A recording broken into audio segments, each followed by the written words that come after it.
nepotism is a challenge. Exactly. So, it's work in progress, but I think with the right partners in place, there is huge opportunity for replication and scale up.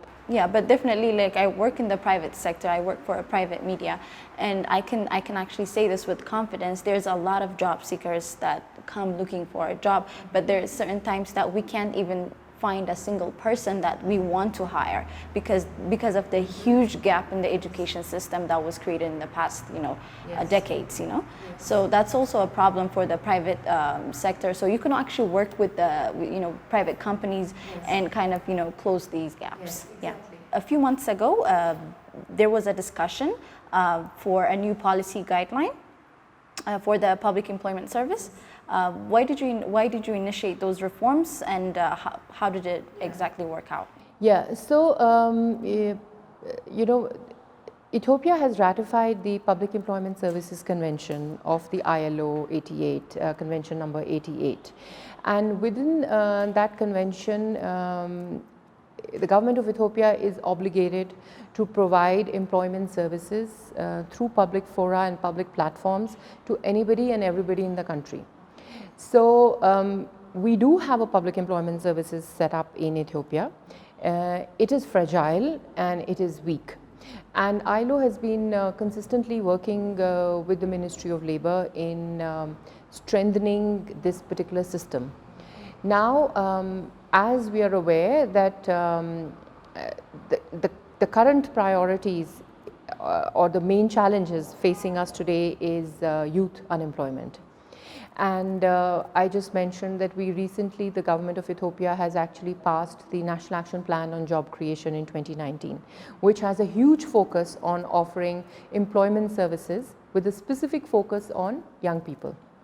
So we feel that in consultations with both the MOLSA and the JCC, there is consensus that we need to revisit our existing public employment services scenario and how things are operating, what more needs to be done to beef it up, what more needs to be done to increase its capacity, because it's also about resources, human resources. So for instance,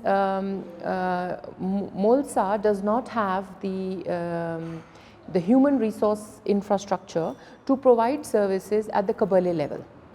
Yeah, it is a shortcoming, it is a gap. So it goes beyond just financial gap. It goes beyond having the right kind of teams, the right kind of personnel on the ground, as we say, feet on the ground. So you need people on the ground to offer those services to the unemployed at the Kabale level. So everything cannot be centered in Addis Ababa, and everything cannot be controlled, and everything cannot be played out from the federal. I think one huge advantage that Ethiopia has is its decentralized structure. So in spirit there is a federal overarching visionary support that is provided, but the regional governments actually have their own autonomy and their own ability to make a lot of things happen. So you think that's an advantage? I think it's a huge, and that has also worked very well for us in Amhara. The fact that the regional government was so involved and it could take its own decisions and it could move ahead on its own is a huge advantage. So the fact that the Regional Bureau of Labour could actually see the value in having new staff at the Kabale level through the YES Center in its staffing structure and work towards it with its Public Service Commission to get those positions approved is a classic and a fantastic example of regional ownership. So, and I think it played out very well, because at the federal level, MOLSA is the overarching supervisory, the vision building body, but the regional bureaus can do as they desire and as they deem fit. So certainly we see a lot of value in proceeding in this particular fashion. So this whole work that we started around this new visioning and roadmap of public employment services is with this particular intention. How do we create a more active, a more efficient, robust system at the lowest governance level, which will meet the demands of unemployment of the local people? And so that is how this whole process has started. It is still, we are working on it. We had one consultation with all the relevant key government partners in February, which was co-led by MOLSA and JCC, what we are calling a new vision for public employment services. Unfortunately, things have slowed down in light of the COVID, but it is still happening. The work is in progress, and we really hope that the country can have a new, efficient public employment services system in place, because the people who will benefit the most from it would be the young unemployed. There's a lot of government agencies involved when it comes to job creation and youth unemployment. For example, the Ministry of Labor, the JCC, a lot of government bodies are involved in this process. How did it affect your project, specifically your project? Yeah, that is such an interesting and valid question, because this interministerial clash at times of overlapping mandates can at times prove more challenging than advantageous. It is a good thing that a lot of these ministries have youth on their agenda, but then when it actually comes down to the work on the ground and the programming, it could prove to be a challenge. So we did have to grapple with it when we started our project, because in those days there was an independent Ministry of Youth that was responsible for the youth challenge pot and the fund that was set up for youth employment, youth mainstreaming, and then the ministry was of course integrated and joint with the Ministry of Women and Child. So then you have Ministry of Women, Child and Youth. Then at the same time we had Ministry of Labor that was responsible for anything to do with employment and labor, and then the JCC was set up. So of course there is that level of overlap that can actually create more chaos and can become more bureaucratic. Exactly. But how we dealt with this situation in our project was we created an inter-ministerial coordination group. So we, the technical working group and the advisory group that we created for the project was a combination of all these relevant ministries. So we had the Ministry of Labor at the federal level, represented by the Bureau of Labor at the Amhara level. Then we had the Federal TVET agency at the federal level, and then we had the Bureau of TVET at the Amhara level. Then we had the Ministry of Youth at the federal level, we had the Bureau of Women, Child and Youth at the bureau level. So what we did was we ensured that they all need to take ownership for this particular YES center and employment center, because youth employment is crucial to all their mandates. So through our efforts and by setting up this kind of a inter-ministerial governance coordination framework, we did try to create some level of harmonization. So it helped, and it has actually been quite effective, because all these three ministries or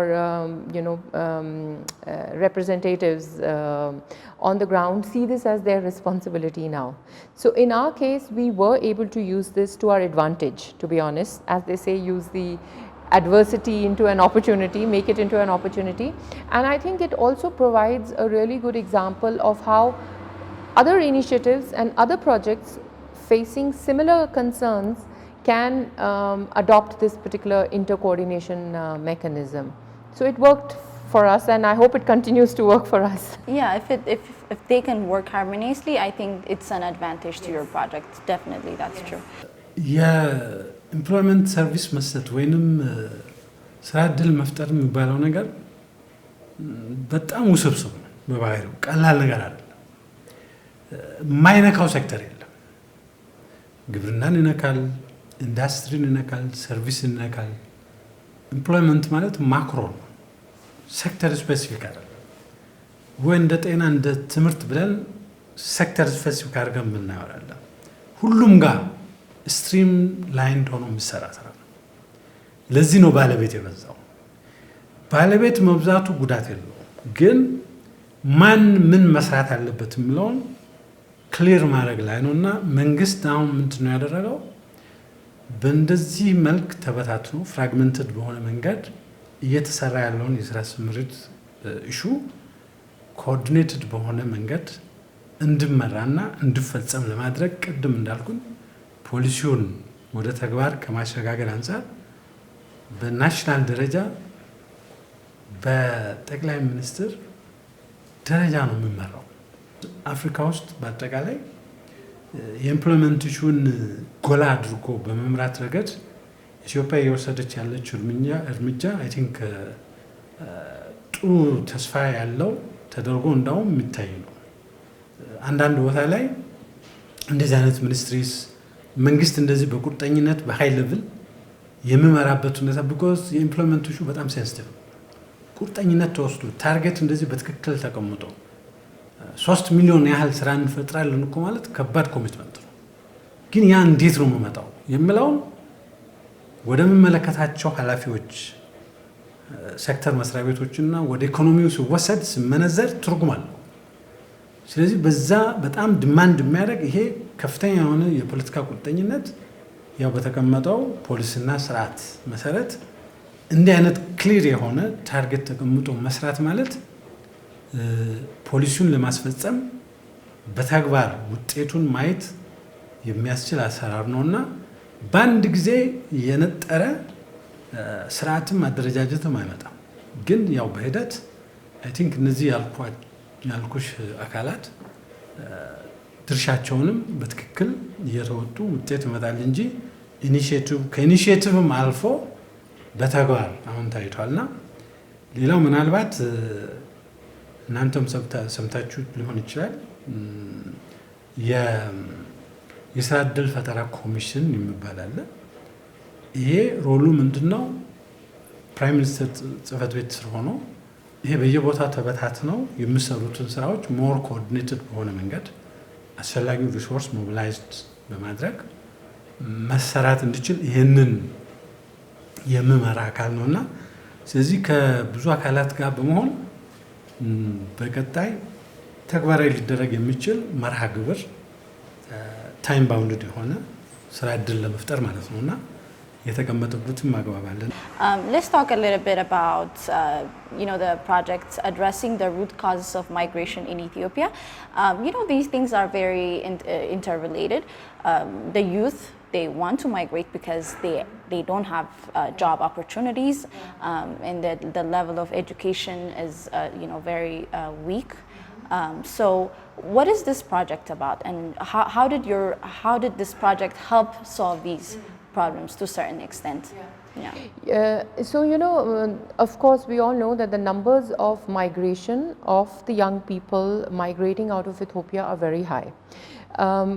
Very often, and most often, the migration is irregular, which means that we don't have the statistics and we don't have the numbers.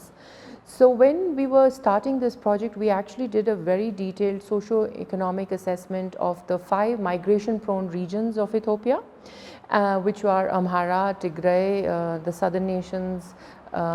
We also did Addis Ababa city administrations and Oromia.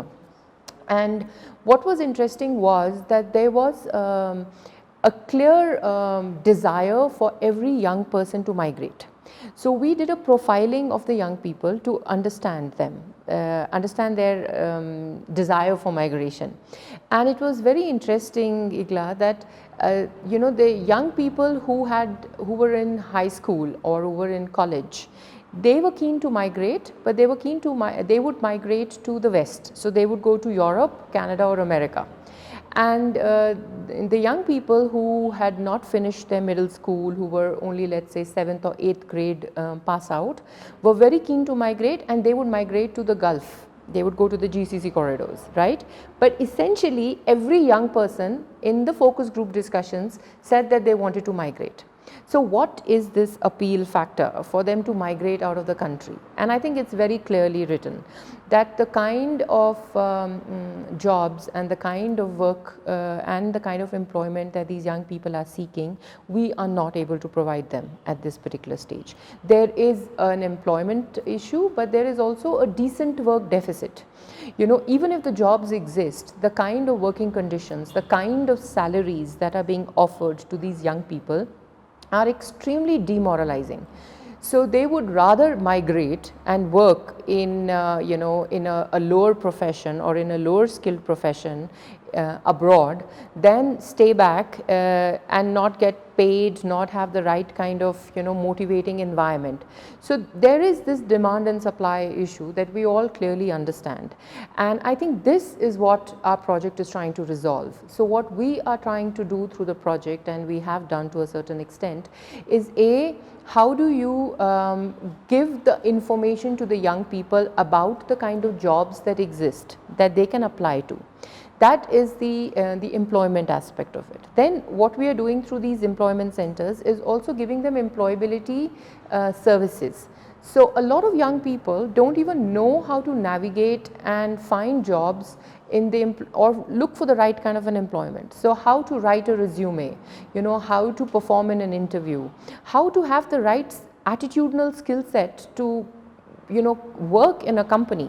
The biggest grouse of most of the private sector employers is that every time they bring a young person and they invest in him or her, after a few months the young person leaves. There is high turnover.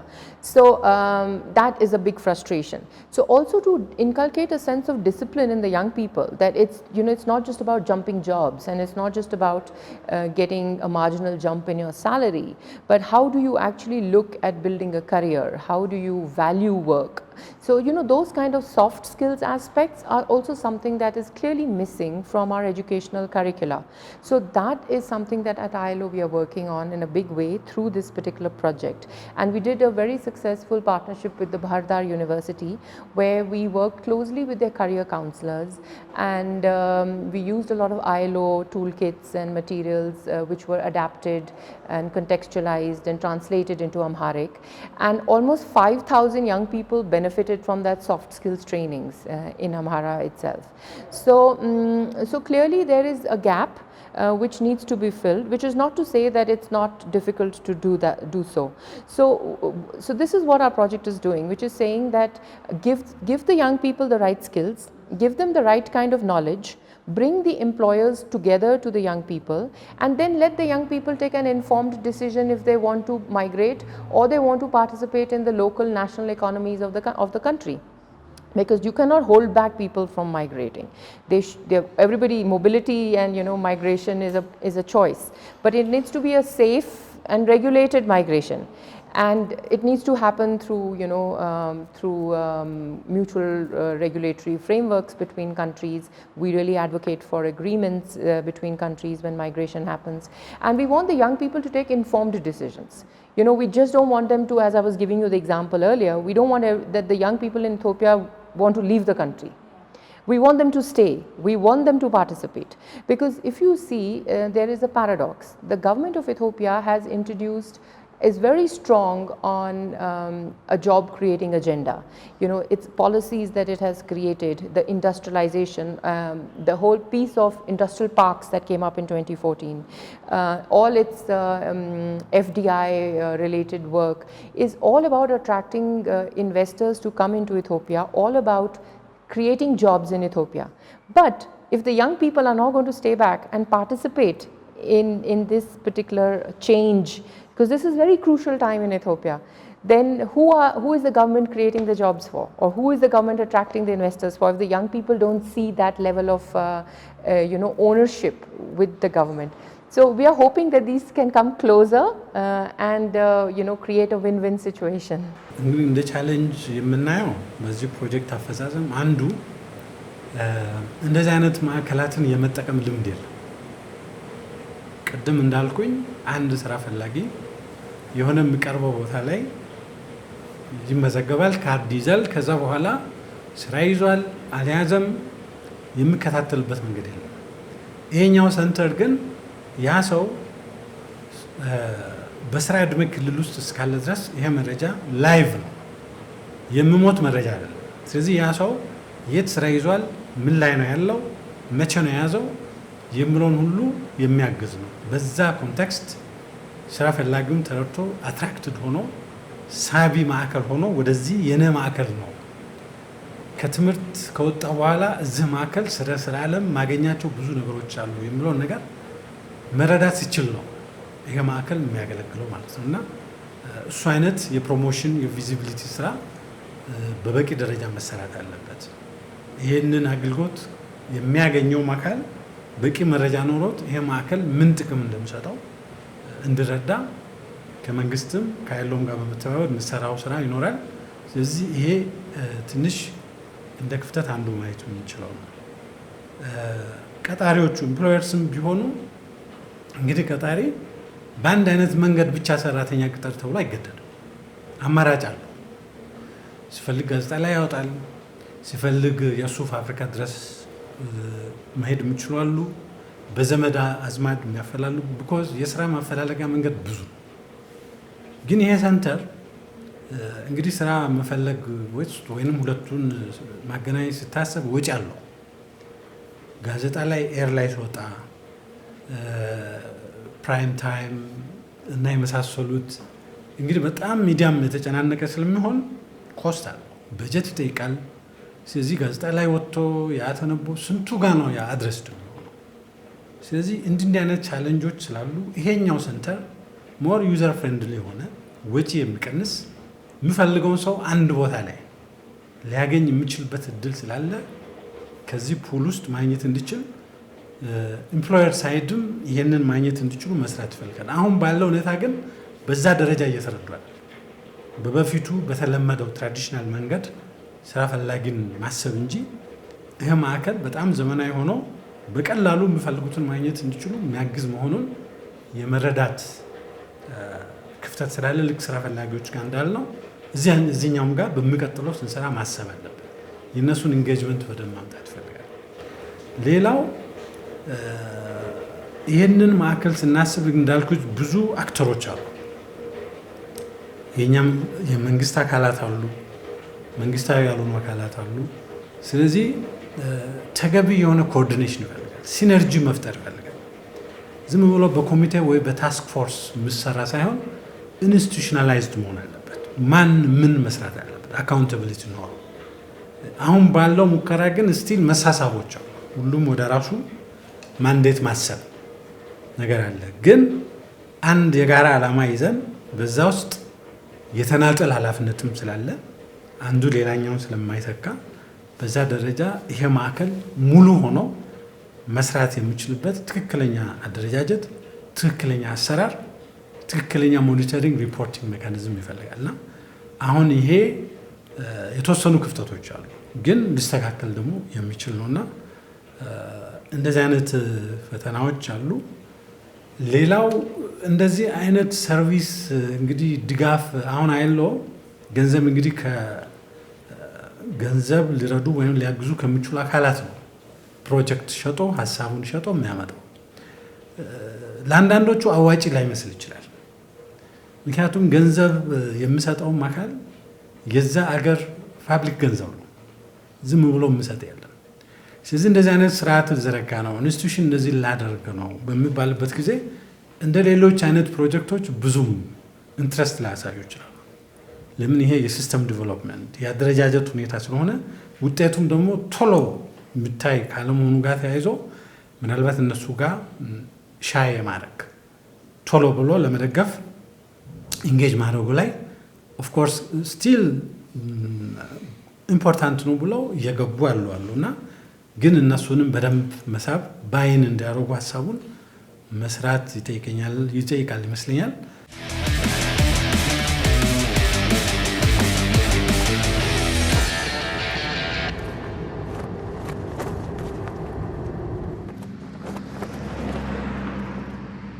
Earlier you said, even if the government managed to actually create a job, the youth, they don't want to stay here. They still want to migrate, and you did a case study.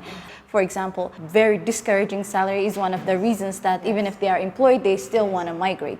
So is there any way like your project could work with private companies? For example, if I can't afford to actually buy or rent a house and buy a car, maybe my company can actually link me with maybe a car company and a bank so that I can lease a car. You know, certain ways that the private, firms could actually work together so that they can create opportunities and more advantage to their employees. For example, health insurance. They can work with like maybe government hospitals and private hospitals so that I can get a health insurance even though my salary is not enough. Yeah, so we're doing a lot of work on that actually, because we say that just creating jobs is not enough. Quality jobs and decent jobs is the mantra.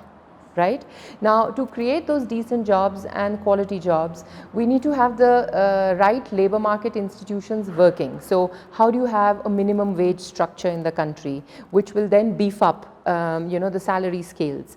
But then also, how do you have a committed and a conscientious employer and a conscientious employment sector that sees the value in investing in the labor force, that sees the value in investing in its workers and its employees. And interestingly, our experience with some of the multinational companies who work in the industrial parks has shown that the international companies are willing to invest in salaries. They're willing to give you the right kind of trainings and skill sets.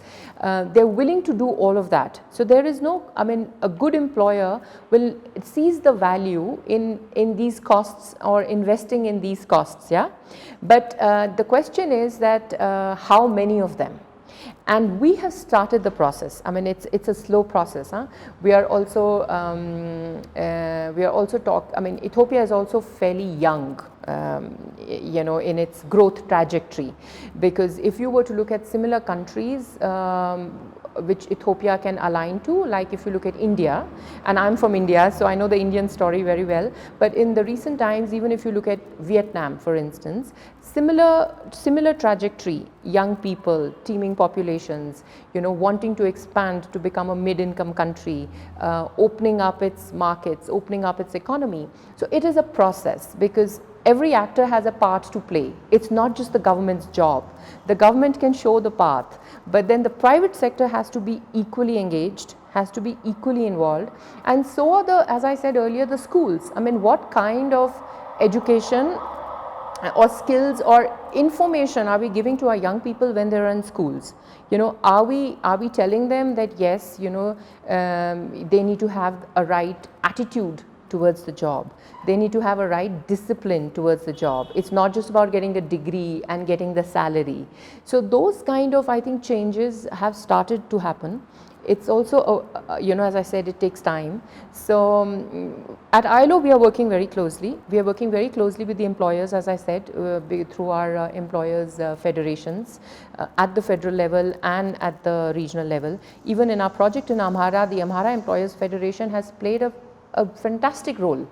They've come to the table, they've said that we want to set up a vacancy center within our premises. We want to encourage all our members to start sending their vacancies to the center. They are talking about, so they're the biggest change agents.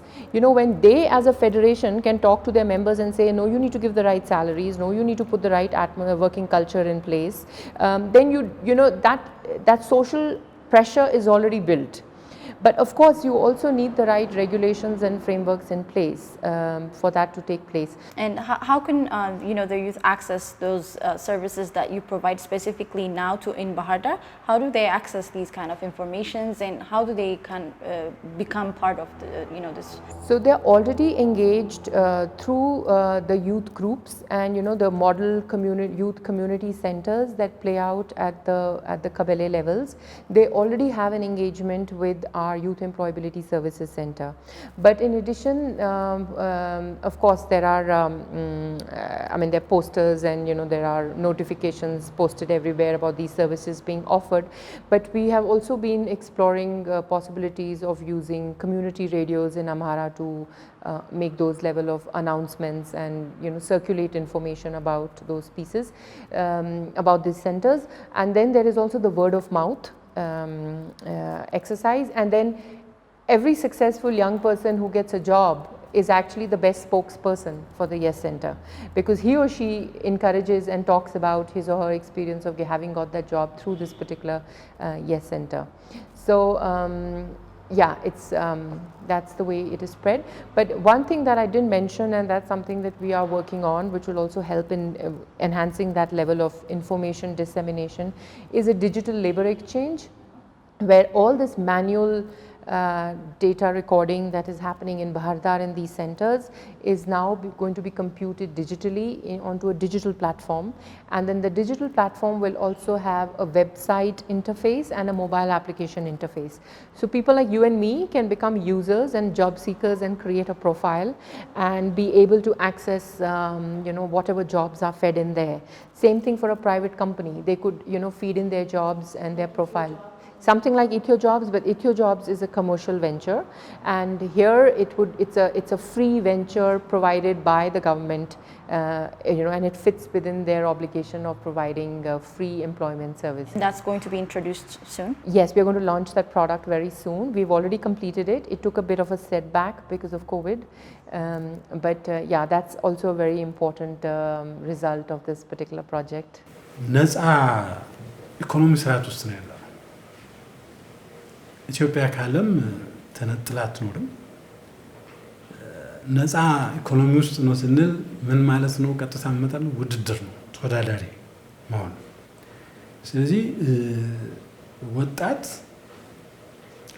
እንግዲህ አንድ ሰው ሲማር ትምህርቱን ሲጨርስ ተስፋ የሚያደርገው ስራ ይዞ ገበያ አግኝቶ ኑሮን ለማሻሻል፣ ራሱን ለማሻሻል፣ ቤተሰቡንም አገሩንም ለመርዳት ብሎ ነው ተስፋ አድርጎ የሚወጣው። ስለዚህ የምንመርጠው ትምህርት ወይንም ራሳችን የምናዘጋጅበት ከልባችን ብቸኛው መንገድ ገበያ ላይ ተፈላጊ የሆነ ስራ ዕድል ማስገኝ የሚያስችል በቂ የሆነ እውቀትና ክህሎት ይዞ መውጣት ወሳኝ ነው። ይሄ እንግዲህ ከትምህርት ዓለም የሚገኘው። ከዛ በመለስ ደግሞ ወደ ስራ ዓለም ትምህርቱን ጨርሶ የሚመጣ ወጣት ቤቱ አይደለም ቁጭ ማለት ያለበት። እንደነዚህ አይነት ሰርቪስ የሚሰጡ ወደ ስራ ዓለም የሚያገናኙ አካላት ጋር ጊዜ ሳይገል ግንኙነት ፈጥሮ ከትምህርት ዓለም ያገኘውን እውቀት በስራ ዓለም ደግሞ የሚያስፈልገውን አሟልቶ ድልድይ ሆኖ ይሄን ሰርቪስ ከሚሰጡት አካላት ጋር መስራት መቻል አለበት። ይሄ ሙሉ ያደርጋል። ለምን አንድ ትምህርት ወይንም ክህሎት ከተወሰነ ጊዜ በኋላ ጊዜው ያልፋል፣ ኦብሶሌት ይሆናል። ስለዚህ አይሰራም። ስለዚህ ተምሬያለሁ ጨርሻለሁ የሚባል ነገር የለም። ሁልጊዜ ትምህርት በእርግጥ ኢንስቲትዩሽን ውስጥ ገብቶ መማር አንድ ነገር ነው። ህይወት በራሱም ትምህርት ነው። ስለዚህ ብዙ ጊዜ ማንበብ ላይ፣ ብዙ ጊዜ ከፒር ግሩፕ ተመሳሳይ ቡድኖች ጋር በመመካከር ራስን ኢምፕሩቭ ለማድረግ በተለይ የስራ ባህል የሚባለውን ነገር ማሻሻል። አሁን ኢትዮጵያ እንግዲህ በአንጻራዊነት ይሄ ሁሉ ከፍተኛ የሆነ ኢንቨስተር ከውጭ መጣ የሚባለው አንዱ የኢትዮጵያ ኮምፓራቲቭ አድቫንቴጅ መስራት የሚችል ወጣት የሰው ኃይል አለ የሚል አድቫንቴጅ ስላለ ነው። ይሄ ወጣት ደግሞ ወደ ስራ ሊገባ የሚችለው ምን ሲሆን ነው? ምርታማ ለመሆን ራሱን ሲያዘጋጅ ነው። ይሄ ማለት ምንድነው? የሚፈለገውን ተፈላጊውን እውቀት፣ ክህሎት እና የስራ ባህል፣ የስራ ተነሳሽነት ሲኖረው ነው። ሳይለፋ የሚገኝ ነገር የለም። በዛ ልክ ደግሞ ተገቢውን ገቢ በደሞዝ መልክ ሊሆን ይችላል፣ በሌላ መንገድ ማግኘት ይችላል። እና ለዛ ራስን ሁልጊዜ ለውጥ ውስጥ ራስን ወደ መሻሻል ሁልጊዜ ተወዳዳሪ ሆኖ ለመገኘት ማሰብ ያስፈልጋል። አንዴ ነው። ሁለተኛ እንግዲህ ሀገር ውስጥ የምናስበው ስራ ዕድል እንዳለ ሆኖ ከሀገር ውጭም ወጥቶ መስራት የሚፈልግ ወጣት ቢኖር በበቂ መረጃ እዛም ያው ውድድር ነው። በቀላል የሚገኝ ነገር የለም። መካከለኛ ምስራቅን ማሰብን፣ ዩሮፕን ማሰብን፣ አሜሪካንን ማሰብን ተወዳዳሪ ሆኖ መገኘት ይጠይቃል። ስለዚህ እዛ ሄጄ እሰራለሁ የሚለው ተነሳሽነት አገር ውስጥ ያለው እድልና ሁኔታው ምናልባት ሁሉንም አኮሞዴት ማድረግ የማይችል ከሆነ አማራጭ ማየት ያለ ነው። ግን በበቂ መረጃ በበቂ እውቀት ላይ የተመሰረተ ቢሆን ያ ባልሆነበት በተሳሳተ መረጃ ድንበር አቋርጦ መውጣት በበረሃ መውጣት ከዛ ጋር የተያያዘ ሪስክ ብዙ ህይወት ይጠፋል ንብረት ይወጣል ስለዚህ ቤተሰብ ያለ የሌለውን ጥሪት አውጥቶ ትልቅ ሰራ ነው ያንን መልሶ ደግሞ ለማቋቋም እንደገና ከዜሮ ተነስቶ ያ የተነሳበት ሐሳብ ሳይሳካ ቀርቶ እንደገና ተመልሶ ቤተሰብም ላይ በአካባቢው ላይ የሚፈጥረው ጫና ቀላል አይደለምና ወጣቱ ምንድነው ማሰብ የሚያስፈልገው ኮንፊደንስ ሰው እኮ ከዜሮ ተነስቶ እኮ አሁን ተራ የሚባል በርግጥ ስራ የለም ግን ትንሽ ከሚባል ስራ ተነስቶ እኮ ሚሊዮነር ይሆናል እነዛን ምንድነው ሞዴል ማድረግ እነሱን ማየት የተለያየ ፊልድ ነው ያለው ስለዚህ የኛ እኮ አገር ኢኮኖሚ እውነት ለመናገር እኮ አልተነካም አልተሰራም ማየቱ ያንን ፔኔትሬት አድርጎ መግባቱ ላይ መንገዱ ነው የጠፋው እንጂ ገና ያልተነካ ኢኮኖሚ ግብርና ጋር ብንሄድ ኢንዱስትሪ ጋር ብንሄድ የስራ እድሉ በጣም ብዙ ነው ፖቴንሻሉ ብዙ ግን ያንን አክቹአላይዝ ለማድረግ መንገድ ማየት ቪዥነሪ መሆን የነገን ማሰብ የሚችል ወጣት ከሆነ አይ ቲንክ በጣም ትልቅ እድል ነው ያለን እኛ ደግሞ የሰው ኃይል መብዛትን እንደ ስጋት አይደለም ማየት ያለው እድል ቅድም ካልኩት ፖቴንሻል የሀገር አንዱ ያለ እንዳውም ካፒታል ሳይሆን የሰው ኃይል ነው ያለንና እሱን እንዴት ነው መጠቀም የምንችለው ምለው ወጣቱም ተረድቶ አሁን እንግዲህ አልባለ በሆነ መንገድ ወደ ጥፋት መንገድ ይሄ በአቋራጭ የመክበር መንገዶች እነዚህን ትቶ በትክክለኛና ትክክለኛ መንገድ ስብዕና ባለው መንገድ ተያይዞ ተባብሮ ማደግ እንደሚቻል ወጣት ደግሞ ምንም ነገር ማድረግ ይችላል አቅም አለው ተነሳሽነቱ ካለ ራስን ከጊዜው እንግዲህ ቴክኖሎጂ ጋር ከጊዜው ዕውቀት ጋር ማዛመድ ብቻ እንጂ የሚቀረው ሌላ ነገር የለም ሌላው ደግሞ ተመሳሳይ የነሱ አይነት ፒር ግሩፖች አፍሪካ ውስጥ አሉ ኔትወርክ ማለት የዩዝ ኔትወርክ የሚባላል አፍሪካ ውስጥ ዓለም ላይ ምክንያቱም ይሄ ምን ማለት ነው ግሎባሊ የት ጋር እንዳሉ ራሳቸውን ያዩ ማደግ ይችላል ማን እድሉ አለ አሁን እንደ ድሮ አይደለም ቴክኖሎጂ አሁን ለሁሉም ክፍት ነው አሁን ኢትዮጵያ አልፋ ምን ማድረግ ጀምራለች ዲጂታል ኢኮኖሚ አሁን እዚህ ውስጥ አንዱ የምታስበው ስለ ሰው ኃይል ነው ዲጂታል የሆነ ኢኮኖሚ ውስጥ እንዴት አድርጎ ነው ያለው የሰው ኃይል ተጠቃሚ መሆን የሚችለው ስለዚህ ወጣት እድለኛ ነው ማለት ይሄ ሁሉ የሚያግዘው ነውና ተስፋ የሚያስቆርጥ አይደለም በርቶ መስራት ከተቻለ ይመስለኛል እኔ በእምነት ይመስለኛል ብቻ ታኑ ማምነው ብዙ ዲፈረንስ ማምጣት ይችላል ወጣት በዛሬው ፕሮግራማችን እንግዲህ ከእንግዶቼ ጋር ያደረኩት ቆይታ ይህንን ይመስል ነበር ሳምንት በሌላ ፕሮግራም በሌላ ርዕስ እስከምንገናኝ ድረስ ኤግላይት ናይት ከወዲሁ ተሰናበትኳችሁ ሰናይ ሰንበት